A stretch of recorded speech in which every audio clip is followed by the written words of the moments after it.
Nagre-crave ka rin ba sa lechon belly?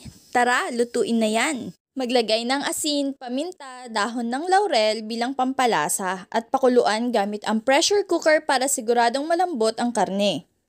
Make sure na nakalock ang pressure cooker at pakuluan for about 30 minutes. Then bago buksan, siguraduhin sumingaw sa nozzle yung pressure para hindi sumabog yung laman nito pag binuksan mo na. Hanguin ang karne at tusok-tusukin ng balat. Mas maganda kung mapapaliguan ng patis bilang additional flavor. Palamigin at ilagay muna sa fridge para crispy kapag niluto na.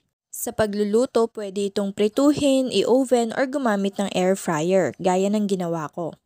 Pero I don't recommend using air fryer kung ang air fryer mo ay kagaya sa akin na nakaset lang sa isang temperature. Kasi napakatagal bago ko na-achieve yung crispiness na gusto ko at yung